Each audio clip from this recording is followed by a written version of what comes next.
ไมโครเวฟคุ้มค่าตื่นที่นี่ทาราบัลเล่นะคะน้าโตมาดู UFO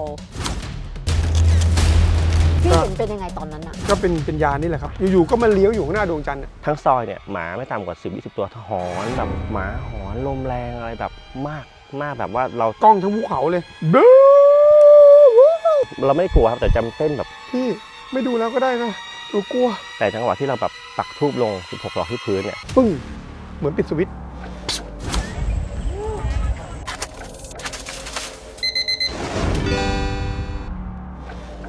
ไมโครเวฟคุ้มค่าตื่นกับที่นี่ค่ะทาราบัลเล่จังหวัดสระบุรี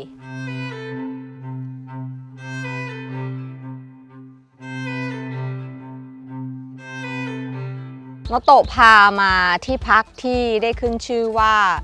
เป็นจุดหนึ่งที่เราจะมองส่องดาวความสวยงามบนท้องฟ้าได้อย่างยอดเยี่ยมแต่ว่าครั้งนี้เนี่ยเราไม่ได้เพียงแค่มาส่องดาวเพราะเราว่าจะมาดู UFO กันด้วยพูดเรื่องจริงน้าโตมีนัดกับพี่ท็อฟฟี่เอาไว้นะฮะซึ่งทาราบัลเล่คือที่พักของเราในวันนี้ใครกำลังมองหาที่พักดีๆที่อยู่ท่ามกลางธรรมชาติจริงๆเลยนะคือล้อมด้วยแบบเขาอะที่พักเนี่ยเขามีเป็นเหมือนแบบ2โซนหลักๆนะตัวบอกแบบนี้ตรงนี้เนี่ยก็จะเป็นโซนที่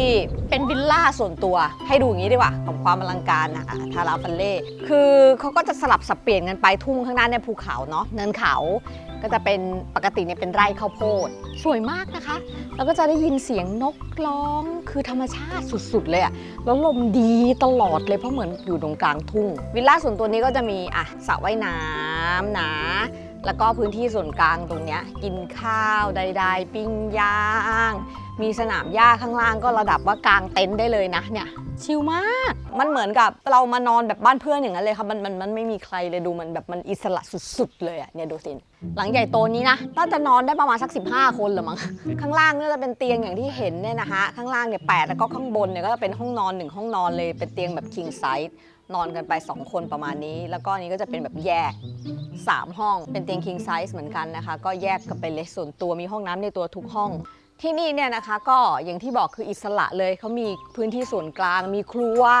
มีอะไรให้เราได้ทำอาหารเอาอาหารเข้ามาทานได้ทำได้นู่นนี่นั่นอันนี้โต๊ะสนุกนะคะแล้วก็จะมีแบบตรงนี้แก้วเครื่องที่แบบทำครัวได้ไมโครเวฟขนมปังปิ้งอะไรก็คือแบบสามารถจะมาอะไรต่างๆได้เลยทานข้าวแล้วมีห้องคาราโอเกะคือเหมาโซนนี้ได้เลยใช้คำนี้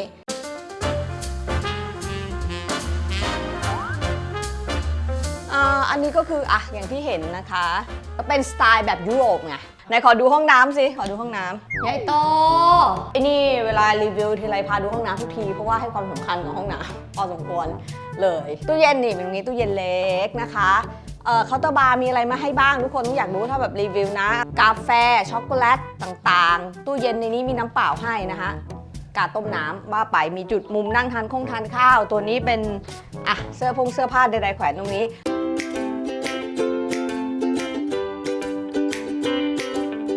ห้องพักก็ดีมากนะคะคือที่ชอบคือเพราะว่าแบบส่วนตัวห้องโซนที่เป็นแบบเป็นบ้านที่ตกแต่งสไตล์นอร์ดิกตรงนั้นก็คือแบบห้องใหญ่มากพูลวิลล่าหลังใหญ่โตเมื่อกี้นี้ที่เราโชว์ความอลังการกันไปเนี่ยนะคะก็ถ้าวันธรรมดาเนี่ยก็ 14,999 วันธรรมดาตีไปให้ 15,000 เลยดีกว่าถ้าศุกร์เสาร์อาทิตย์ก็ขยับขึ้นมา 2,000 ก็เป็น 17,999 หรือ 18,000 ประมาณนั้นโปรเฟียลเที่ยวตามรอยเนี่ยนะคะก็ลด 1,500 แล้วกันรายละเอียดดูกันในแฟนเพจ20 คนเผื่อกางเต็นท์กันคนนึงไม่ถึง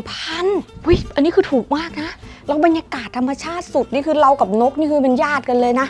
อันนี้นะฮะในห้องที่เป็นตกแต่งโซนนอร์ดิกนั้นใหญ่โตตกคืนละ 1,599 บาทห้องมันใหญ่อันนี้พูดตรงๆลดไปอีก200 บาทเนี่ยคือมันตกประมาณแบบห้องพักประมาณ 1,200 1,300 1,300 อะไรอย่างเงี้ยคือถูกมากสำหรับที่นี่เป็นที่พักพามาดูดาว2 UFO หรือจะ2 UFO แล้วก็ได้ดาวไปข้างเคียงไม่รู้แต่ที่นี่นะถึงแม้ไม่เห็นอะไรทั้ง2อย่างก็เป็นหนึ่งในที่พักที่เยี่ยมยอดค่ะไปจับคู่กันกับที่น้าโตพาไปดูเขื่อนป่าสักชลสิทธิ์เพราะว่าจากนี่ไปเขื่อนป่าสักชลสิทธิ์จุดที่เราไป EP ที่แล้วเนี่ยประมาณสัก10 นาที 15 นาทีเท่านั้นเองป่ะแล้วแต่ว่าตอนนี้ทุกคนคือแบบพยายามจะ forward และ move ไปเลยดีกว่าว่าเรื่องของ UFO กับ2 ดาวเป็นยังไงใช่ไหมเปิดตัวแขกรับเชิญเราเลยแล้วกันส ต้องบอกว่าเรื่อง UFO เนี่ยเป็นเรื่องที่นำเสนอแล้วอาจจะมีเหรียญ2ด้านมีทั้งเชื่อและไม่เชื่อต้องใช้วิจารณญาณอย่างสูงพี่เห็นเป็นยังไงตอนนั้นอ่ะก็เป็นยานนี่แหละครับเราไปดูที่สิงห์บุรีเขามีอยู่คนหนึ่งที่บอกว่าสื่อสารเรื่องนี้โดยตรงแล้วก็อย่างนี้เลยนั่งสมาธิสื่อจิตแล้วเชิญมาบินให้ดูเอาไปสิต้องดูกันหน่อยแล้วพอมีข่าวว่ามีการพบเห็นแล้วพบเจอมาที่เมืองไทยก็ยืมรถน้าไปแล้วก็ขนเพื่อนขึ้นกระบะหลังไปประมาณ 6-7 คนก็ไปนั่งอยู่ที่บ้านคุณลุงเชิดไปนั่งรอเขาบอกว่าเดี๋ยวรออยู่สนามหญ้านี่ลูกเดี๋ยวลุงเข้าไปนั่ง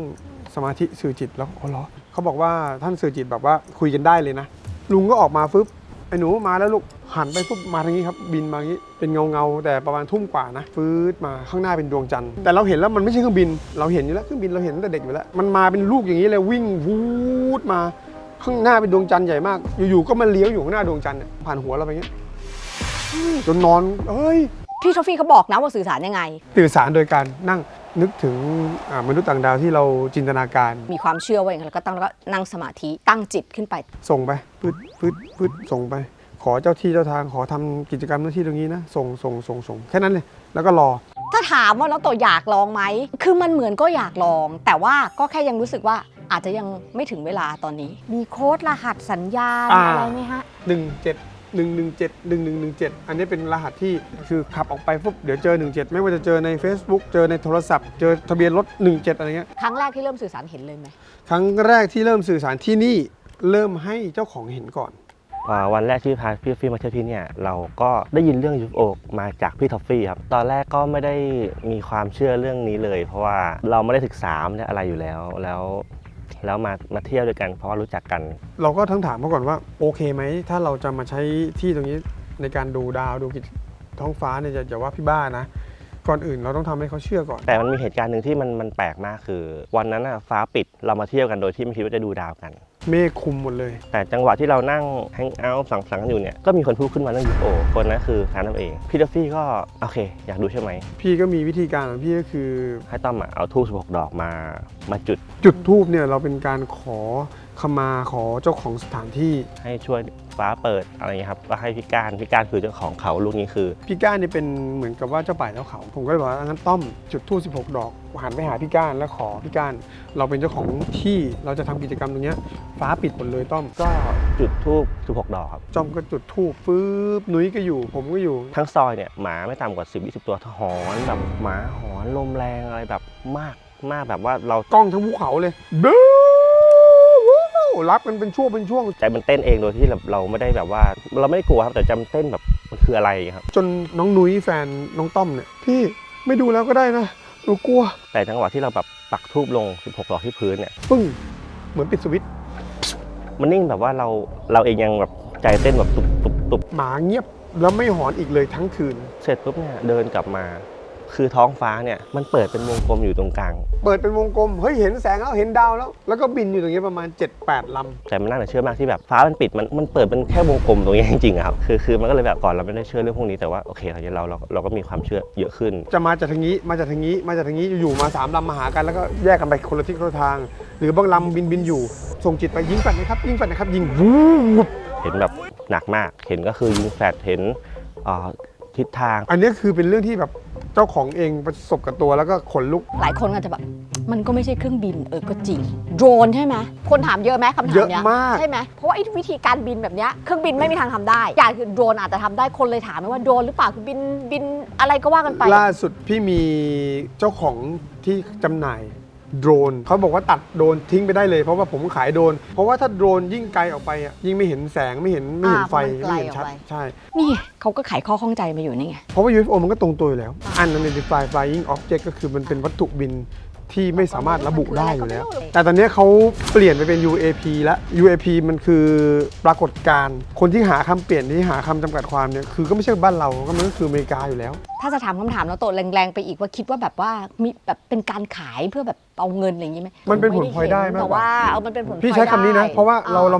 ไม่ปฏิเสธในการที่แต่ผมกล้าบอกและมองตาคุณผู้ชมด้วยสัตย์จริงว่าการเริ่มต้นของผม มันไม่ได้มีเรื่องธุรกิจหรือเรื่องการแสวงหาผลประโยชน์มันดันมาแล้วมันแบบเห็นแล้วเราถ่ายคลิปอยู่ที่นี่อ่ะแล้วเราจะบอกว่าถ่ายที่ไหนอ่ะ ตรงนี้จริงๆพื้นที่ตรงนี้ว่ามี UFO เฉพาะตรงนี้เหรอจริงๆไม่ใช่เราไขข้อข้องใจไปแล้วว่าเพราะว่าพี่โทฟี่บอกว่าสื่อสารได้ ที่ไหนก็ได้ครับ ที่ไหนก็ได้ซึ่งที่ไหนก็ได้เพียงแต่ว่าในจุดเนี้ยเป็นจุดที่ก็เหมาะสมคือที่อื่นก็ได้ เพราะว่าเขาสื่อสารว่าเห็นได้หมดแหละแต่ว่าเรื่องของการไปเชื่อมต่อ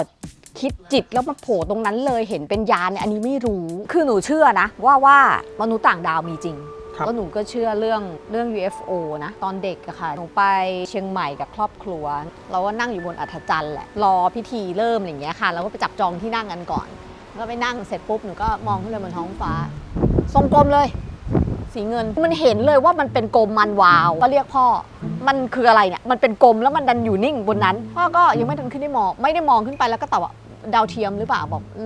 เราไม่รู้จักหรอกดาวเทียมเป็นยังไงพ่อก็เลยมองขึ้นไปเสร็จปุ๊บมันเป็นทรงกลมเนาะพี่โดฟี่มันเคลื่อนตัวว่ะ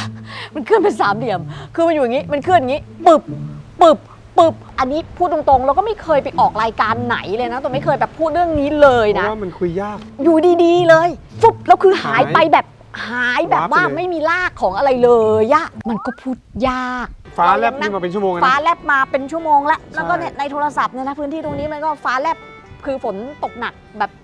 thunderstorm อะแต่เราก็ยังนั่งกันอยู่ตรง คือจริ นี้ งๆ ได้ แล้ว มา อยากจะให้ แล้วนะ อยากจะให้มัน complete อ่ะอยากจะให้มันแบบลุล่วงไปได้ด้วยดีโดยที่ว่าทุกคนก็เห็น ถ้าถามโนโตะแบบจบท้ายหรือว่าการเดินทางมาดูดาวดู UFO ของโนโตะเป็นยังไงที่นี่ทาราบัลเล่คือก็ไม่ได้เห็นทั้งคู่แหละค่ะเพราะว่าคือมันก็ฟ้าคลึ้ม แต่ว่าสิ่งที่ได้คือประสบการณ์ของการที่ได้แบบเรามาใกล้ชิดกับคนที่เขาศึกษาและเขาก็ตั้งใจจริงอะไรมา เอาจริงๆแล้วก็